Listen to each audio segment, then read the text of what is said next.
तो स्टूडेंट्स अभी आप स्क्रीन पे देखेंगे डिविडेंड डिसीजन।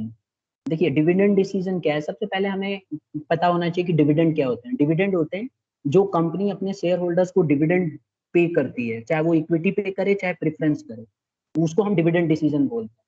तो आप सबको पता है कि जब कोई कंपनी इक्विटी शेयर्स रेज करती है तो उसको डिविडेंड कितना देना है ये बात पहले नहीं बताई जाती है, ये बोर्ड ऑफ डायरेक्टर्स मीटिंग में डिसाइड करते हैं और कंपनी की परफॉर्मेंस के बेस पे होती है। यानी अगर कंपनी बहुत अच्छा कर रही है तो डिविडेंड ज्यादा दिया जाता है, कंपनी खराब कर रही है तो डिविडेंड कम दिया जाता है, अगर कंपनी को लॉस है तो डिविडेंड बिल्कुल नहीं दिया जाता।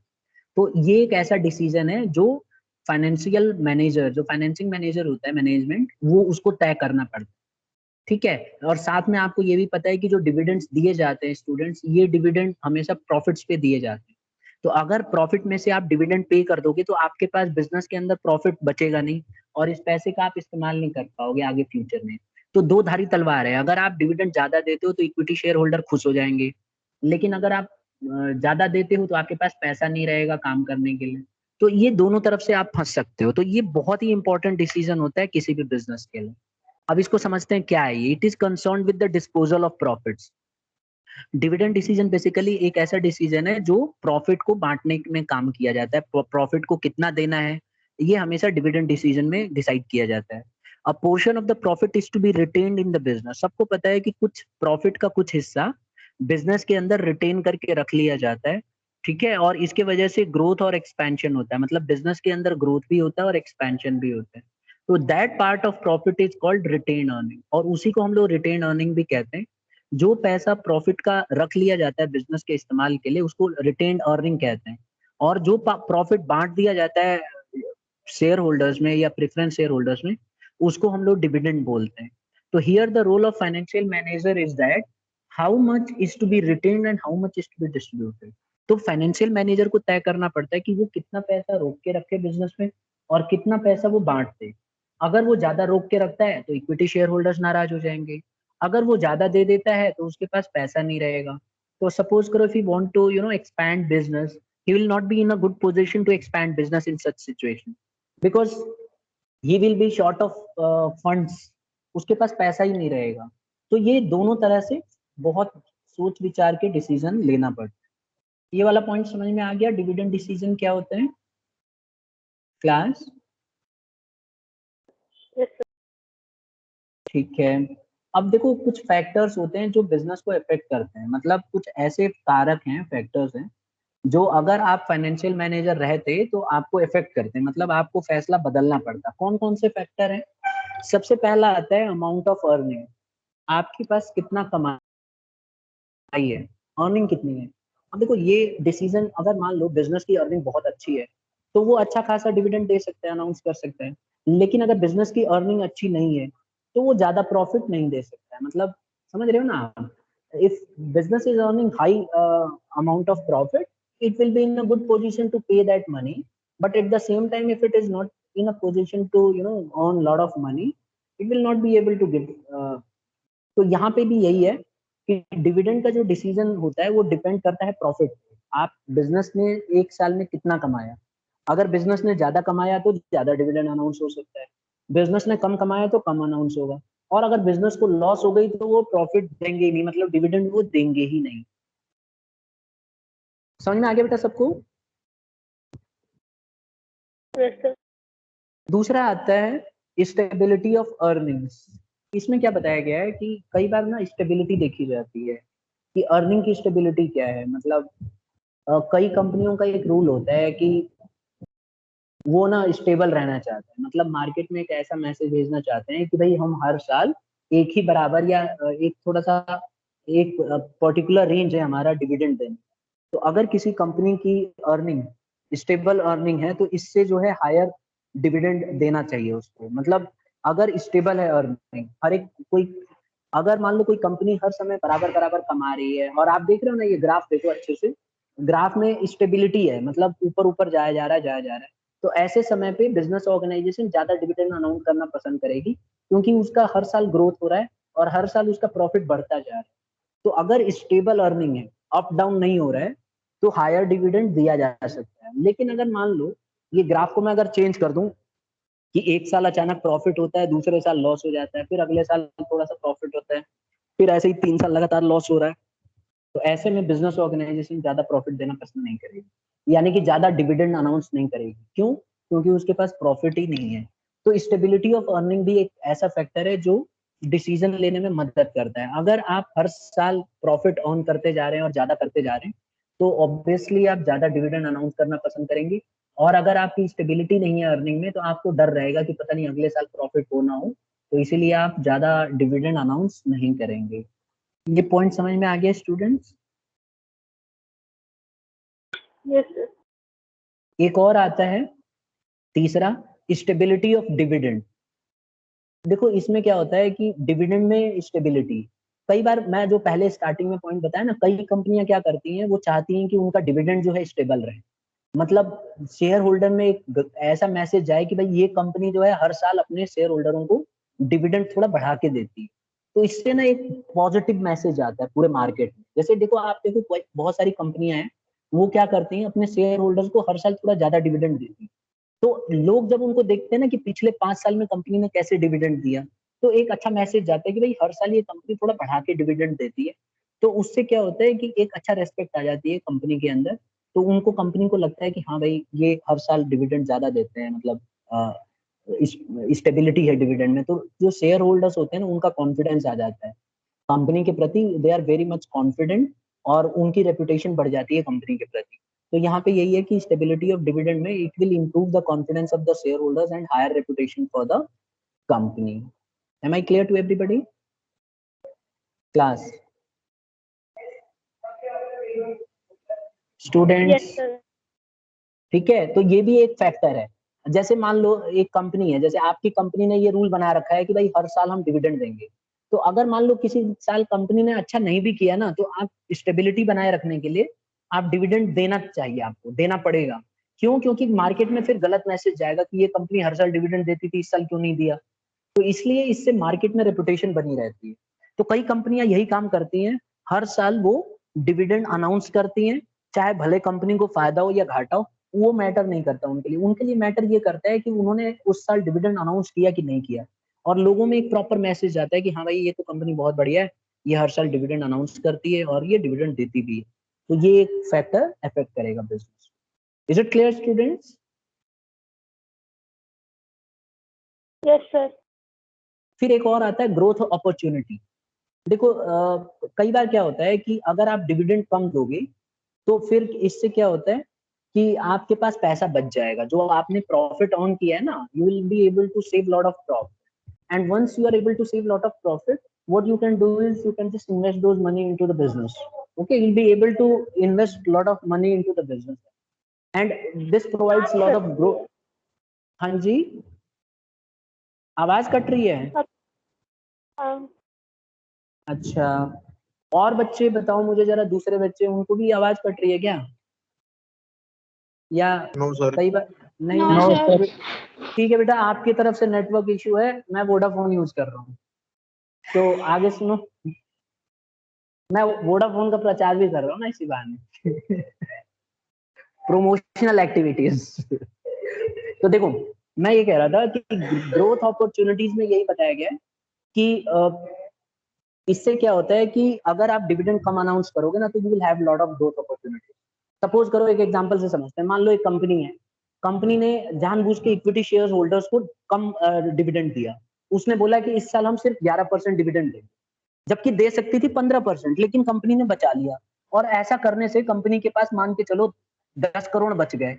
तो अगर वो 10 करोड़ बचा लेती है कंपनी, तो 10 करोड़ का वो ग्रोथ अपॉर्चुनिटी उसके पास आ गई। It is having 10 crore as retained earnings.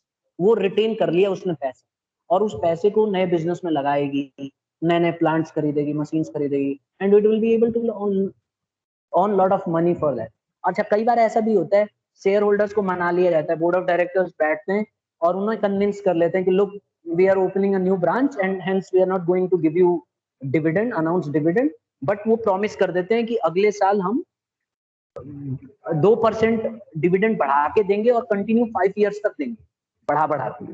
तो शेयर होल्डर्स दिमाग लगाते हैं, भाई सही कह रहा है, 2% बढ़ाएगा तो 5 साल में तो 10% हमारा हो गया, तो चलो शॉर्ट टर्म के लिए तो नुकसान हो रहा है, लेकिन लॉन्ग टर्म के लिए फायदा हो जाएगा। तो कई बार शेयर होल्डर्स मान जाते हैं। ये नहीं भूलना चाहिए हमें कि share holders are the real owners of the company. अगर बिजनेस ऑर्गेनाइजेशन को लग रहा है कि इससे प्लांट ओपन होगा, नई बिजनेस अपॉर्चुनिटीज बढ़ेंगी, बिजनेस ज्यादा कमाएगी, तो हमें आगे फ्यूचर में हमारा प्रोस्पेक्ट ज्यादा होगा, तो कई बार इक्विटी शेयर होल्डर इस बात के लिए तैयार भी हो जाते हैं कि ठीक है, इस बार डिविडेंड मत अनाउंस करो, हमारा सारा पैसा रख लो और बिजनेस में लगा दो। आपको लगता है कि ऐसे शेयर होल्डर्स तैयार हो जाते होंगे क्लास?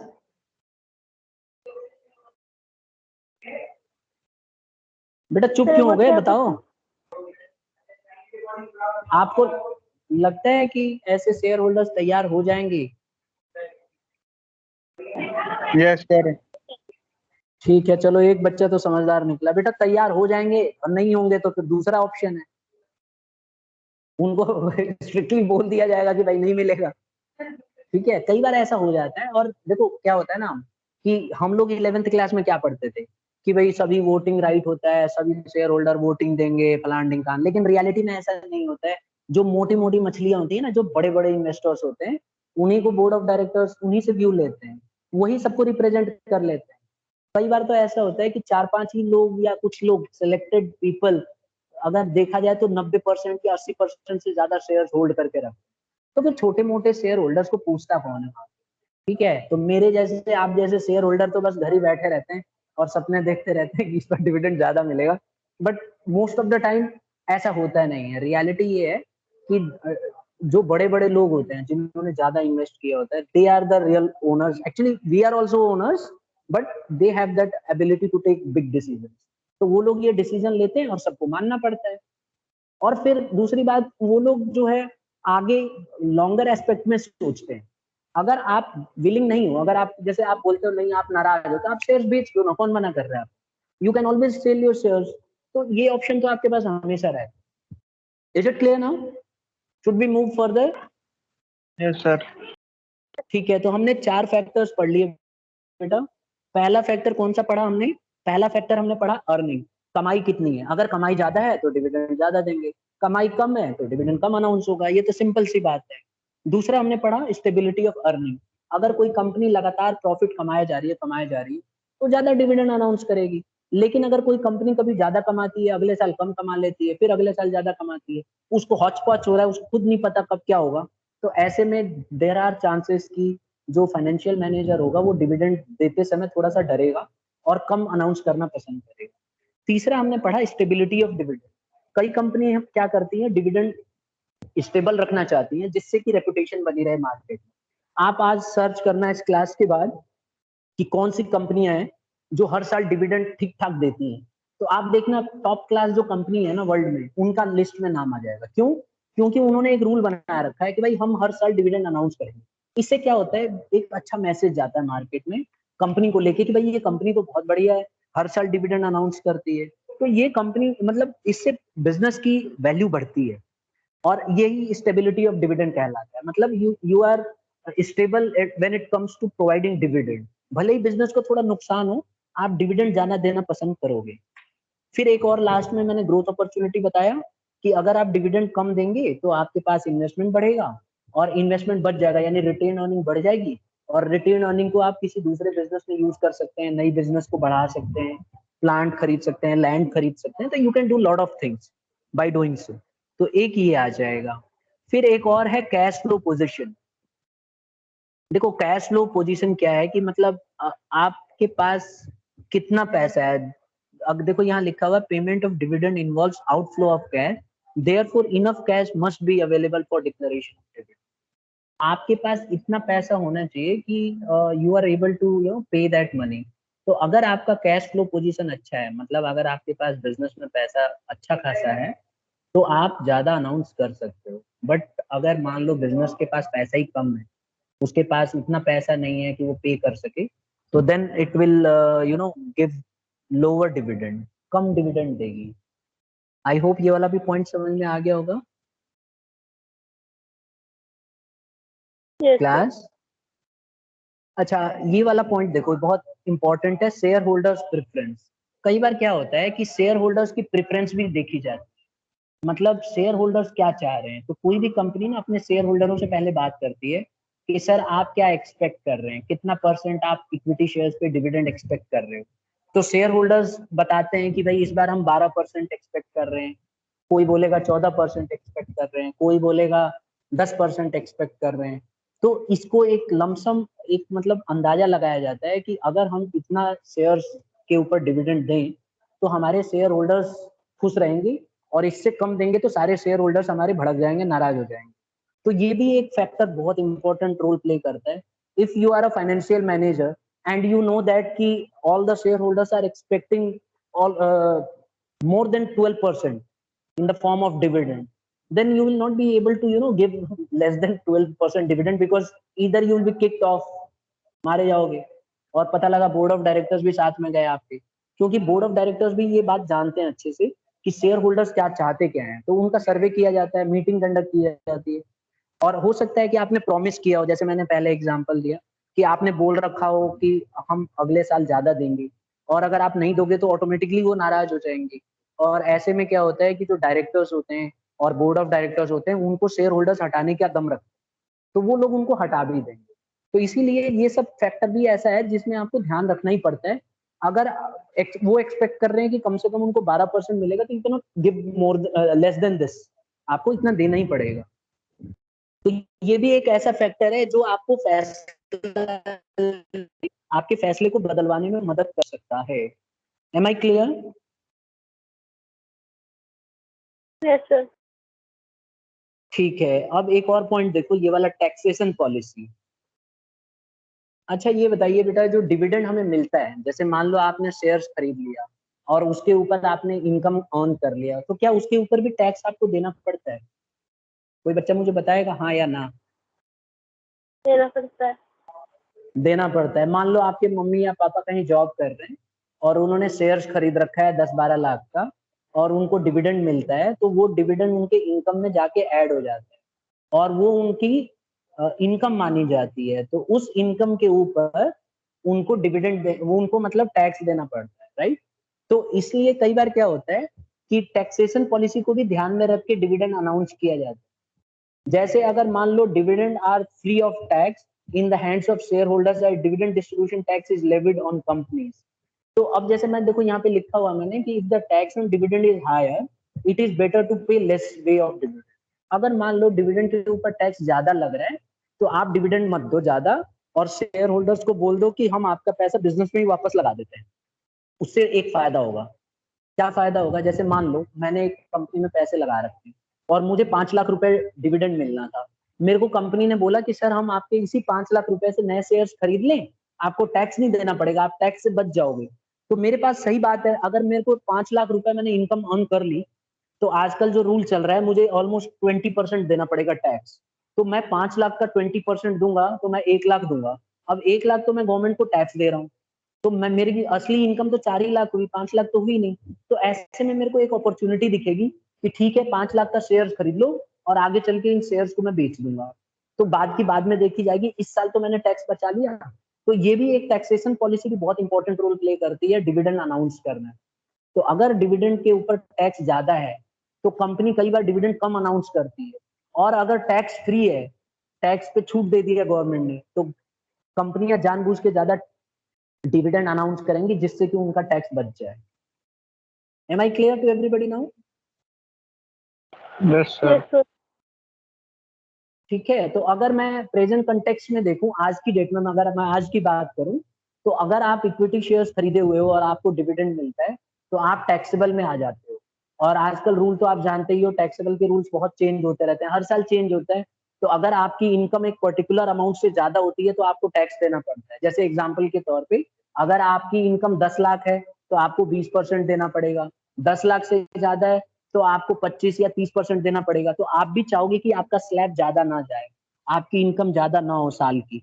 तो ये सब देखते हुए शेयर होल्डर्स की डिमांड उसी हिसाब से वेरिएट करती रहती है, चेंज होती है। इसी तरह से जो फाइनेंशियल मैनेजर होता है वो भी उसी तरह से प्लान करता है। तो डिविडेंड अनाउंस करने की जो पॉलिसी है, ये टैक्स की जो पॉलिसी है वो बहुत ज्यादा इफेक्ट करती है अनाउंसमेंट। फिर एक और आता है पॉइंट, स्टॉक मार्केट रिएक्शन। देखो जनरली क्या होता है कि जो इन्वेस्टर्स होते हैं ना, वो हमेशा कंपनी को उसके डिविडेंड के डिक्लेरेशन के हिसाब से आंकते हैं। जैसे आपको मैं अगर कहूँ कि इस कंपनी ने सबसे ज्यादा इस साल डिविडेंड दिया, तो सबसे पहला आंसर हमारा ये होता है कि यार बहुत अच्छी कंपनी है इसका मतलब। क्योंकि लोगों मेंटालिटी क्या है लोगों की कि जो कंपनी सबसे ज्यादा डिविडेंड देती है वो कंपनी बहुत अच्छी है, और हर एक कोई चाहता है कि ऐसी कंपनी में पैसा लगाए जो ज्यादा उसको डिविडेंड देगी। ऑब्वियसली मैं भी यही चाहूंगा और आप भी यही चाहोगे कि वो कंपनी जो ज्यादा डिविडेंड अनाउंस करती है हम अपने शेयर्स उसी के शेयर्स खरीदें। तो ये भी देखते हुए कई बार कंपनियां क्या करती हैं, ज्यादा अनाउंस करती हैं डिविडेंड, जिससे कि शेयर होल्डर्स में एक तरह से उनकी तरफ अट्रैक्शन बढ़े और ज्यादा से ज्यादा पैसा रेज कर पाए ये कंपनियां। ठीक है, is this point clear to everybody? Yes sir. Yes, sir. ठीक है, कुछ पूछना है बेटा किसी को अब तक? नहीं? चलिए ठीक है, तो मैं ये मान के चल रहा हूँ कि ये पॉइंट आ गया आपको। एक और पॉइंट है बेटा, एक्सेस टू कैपिटल मार्केट। अभी क्या है, इसमें बताया गया है कि reputed company generally have easy access to the capital market and therefore they may depend less on retained earning to finance their growth. कई बार क्या होता है ना कि जो रेप्यूटेड कंपनियां होती है ना, जैसे रेप्यूटेड कंपनियां जो बहुत नामी गिरामी है, जैसे टाटा है ना, और आज की डेट में आप लिस्ट में देखोगे तो बहुत सारी कंपनियां हैं। तो इन लोगों को ना जब ये शेयर्स रेज करते हैं ना, तो बड़े आसानी से लोग इनमें पैसे लगाने के लिए तैयार हो जाते हैं, क्योंकि इनका रेपुटेशन है, इनको लोग जानते हैं। तो ये कंपनी ना ज्यादा रिटेन नहीं करना चाहती, मतलब जो भी प्रॉफिट होता है ऐसी कंपनियों को, इनकी कोशिश यही रहती है कि शेयर होल्डरों में बांट दिया जाए, क्योंकि इनको पता है कि आगे अगर पैसे की जरूरत होगी तो आसानी से रेज कर पाएंगे। तो यही ये काम करते हैं, ये लोग ज्यादा से ज्यादा डिविडेंड अनाउंस कर रहे हैं। तो इसी को देखते हुए बेटा, अगर कैपिटल मार्केट आपकी अच्छी है, किसी कंपनी की कैपिटल मार्केट बहुत ज्यादा अच्छी है, तो वो कंपनी क्या करती है, ज्यादा डिविडेंड अनाउंस कर देती है और ज्यादा पॉपुलैरिटी हो जाती है उसकी। और अगर किसी कंपनी की रेपुटेशन अच्छी नहीं है, तो ज्यादा प्रॉफिट होने के बाद भी वो रिटेन करके रखना चाहती है पैसा, जिससे कि उसको डर लगा रहता है कि पता नहीं अगली बार इतना पैसा रेज कर पाएगी कि नहीं कर पाएगी, तो इसीलिए वो सेफ रखना चाहती है अपने आप। तो ये भी एक ऐसा फैक्टर है जो आपको डिविडेंड को अनाउंस करने से रोकता है। जैसे कि मान लो टेस्ला कंपनी, अब टेस्ला कंपनी में कोई भी शेयर खरीदने के लिए तैयार हो जाएगा, इस समय अच्छा खासा ग्रोथ है, अडानी वाली भी अच्छा ग्रोथ कर रही है। तो ये लोग क्या करेंगे, इस बार अपने इक्विटी शेयर होल्डर्स को ज्यादा डिविडेंड अनाउंस कर देंगे। क्यों? इनको पता है पैसा तो कभी भी जब मन करे रेज हो जाएगा। लेकिन मान लो कोई ऐसी कंपनी है जो अच्छा नहीं कर रही है और उसने प्रॉफिट ज्यादा कमा लिया, तब भी वो डरेगी डिविडेंड देने से। उसको ये डर लगा रहेगा कि अगर मैंने इस बार डिविडेंड दे दिया तो अगली बार तो कहाँ से इंतजाम करूंगी। तो इसीलिए वो पैसा रिटेन करके रखना पसंद करता है। आई होप समझ में आ गया होगा ये पॉइंट भी। Yes, sir. ठीक है, तो ये तो कुछ ऐसे फैक्टर्स थे स्टूडेंट जो हमारे बिजनेस को इफेक्ट करते हैं। एक और फैक्टर है लीगल कॉन्स्ट्रेंट। देखो कई बार क्या होता है कि जब हम डिक्लेयर करते हैं ना डिविडेंड, तो कंपनी को ना कुछ रेस्ट्रिक्शंस हैं कंपनीज एक्ट की तरफ से, वो कंपनी को फॉलो करना पड़ता है। ठीक है, जैसे हर एक कंट्री की जो गवर्नमेंट है, उसने कुछ ना कुछ रेस्ट्रिक्शंस लगाई होती हैं कि आप इससे ज्यादा डिविडेंड अनाउंस नहीं कर सकते, अगर आपका प्रॉफिट इतना है तो आप इतना ही अनाउंस करोगे। क्योंकि गवर्नमेंट भी चाहती है कि कंपनी जो है रिस्क ना ले ज्यादा। क्योंकि कई बार क्या होता है, कंपनी लालच देने के लिए ज्यादा डिविडेंड भी अनाउंस कर सकती है और अगली बार दिवालिया हो गई या वाइंड अप हो गई तो क्या करेगी गवर्नमेंट। तो इसीलिए कुछ गवर्नमेंट के रूल्स हैं और लीगल कॉन्स्ट्रेंट्स हैं जो कंपनियों को फॉलो करना पड़ता है। कंपनीज एक्ट 2013 में बहुत सारे रूल्स हैं इस तरह। जैसे मैं आपको एक बताऊं छोटे मोटे रूल्स, कि अगर कंपनी ने डिबेंचर लिया है तो उसको अलग से पैसे इकट्ठे करके रखने पड़ेंगे 15% और 25%, जितना भी उसको लौटाना है, तो प्रॉफिट में से ही रखेगी ऑब्वियसली। तो पहले वो सारा रखने के बाद जो प्रॉफिट बचेगा उसी पे डिविडेंड अनाउंस करना होता है। ये नहीं है कि जो भी प्रॉफिट हो गया सब पे कर दो अनाउंस। तो ये जानबूझ के गवर्नमेंट ने किया हुआ है, जिससे कि कंपनी अचानक डूबे ना। तो ये लीगल कॉन्स्ट्रेंट को भी ध्यान में रखना पड़ता है आपको, कि कानूनी तरीके से आप अनाउंस कर सकते हो कि नहीं कर सकते। अगर आप कानूनी तरीके से अनाउंस नहीं कर सकते तो फिर आप ये चीज को डिक्लेयर नहीं करेंगे और फाइनेंस जो डिसीजन लेंगे डिविडेंड से रिलेटेड, आप ऐसे नहीं कर पाएंगे। ठीक है स्टूडेंट्स, पॉइंट क्लियर है? Yes, sir. फिर एक और आता है contractual constraint. While granting loan to the company, sometimes the lender may impose certain restrictions on the payment of dividend in future. देखो कई बार क्या होता है ना, कुछ बैंक बहुत बदमाश रहते हैं। जैसे कंपनी लोन लेती है ना जब बैंक से, तो बैंक वाले पहले ही उसको ना कंडीशन लगा देते हैं कि आप हमसे लोन हम तभी देंगे आपको जब आप हमारे मतलब जब आप डिविडेंड इससे ज्यादा अनाउंस नहीं करोगे, या हमसे बात करके डिविडेंड अनाउंस करोगे, या पहले हमारे पैसे लौटाओगे तब ज्यादा 10% से ज्यादा डिविडेंड दोगे। तो मतलब वो जानबूझ के लीगल कॉन्स्ट्रेंट ऐसे मतलब इस तरह से कॉन्ट्रेक्चुअल कॉन्स्ट्रेंट लगा देते। इलीगल नहीं है, ये कॉन्ट्रेक्चुअल है। कॉन्ट्रेक्चुअल मतलब उन दोनों पार्टियों के बीच में तय हो रखा है। जैसे बैंक, जैसे सपोज करो कोई कंपनी 2000 करोड़ लोन लेती है एसबीआई से, तो एसबीआई को डर है ना कि ये 2000 करोड़ अगर ना लौटा पाई कंपनी तो जब भी कंपनी डिविडेंड अनाउंस करती है तो बैंक को डर लगा रहता है कि यार ज्यादा डिविडेंड देंगे तो इनके पास प्रॉफिट नहीं रहेगा और आगे चल के बंद भी हो सकती है। तो इसीलिए बैंक पहले ही रेस्ट्रिक्शन लगा देता है कि आप 12% से ज्यादा डिविडेंड नहीं दोगे, या पहले हमसे बात करोगे, अगर हम हाँ बोलेंगे तभी ज्यादा अनाउंस करोगे, ठीक है, या हमारे पहले पूरे पैसे लौटाओगे तब जाके आप ज्यादा डिविडेंड दोगे। तो इस तरह से ये भी एक ऐसा फैक्टर है जो डिविडेंड अनाउंस करने से रोकता है। और ये रियलिटी है, ऐसा ही होता है बड़ी बड़ी कंपनियों में।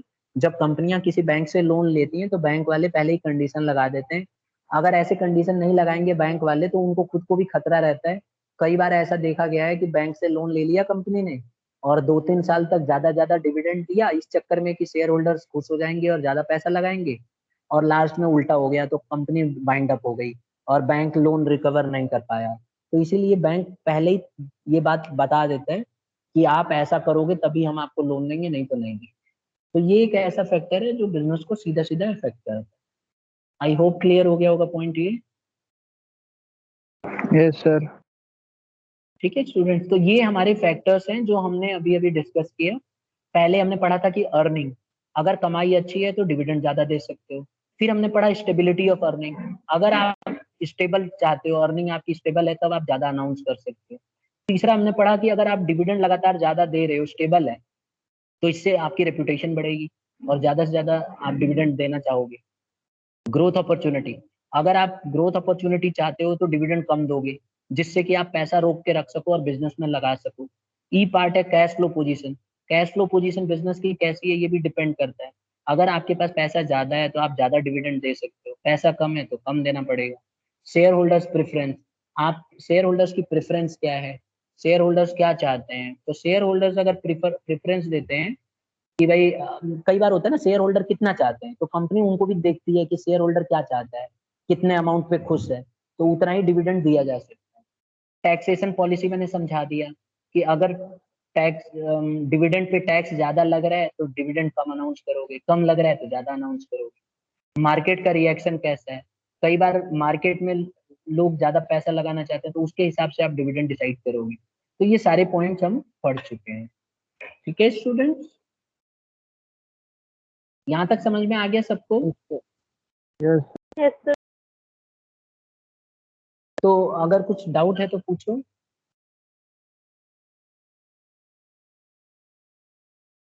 किसी बच्चे को है बेटा डाउट? हाँ बेटा बोलो, एनीबडी? सो ठीक है, तो अब हम लीव कर सकते हैं। ये रिकॉर्डिंग मैं आपको सेंड कर दूंगा, आप एक बार देख लीजिएगा, ठीक है। और इसके नोट्स यहाँ तक बना लीजिएगा। फाइनेंशियल प्लानिंग सिलेबस में नहीं है, आप देख लेना, जो सिलेबस में है वही हमें करना है। मैंने आपको भेज दिया है डिलीटेड टॉपिक्स, तो वो आप देखते रहना बीच में।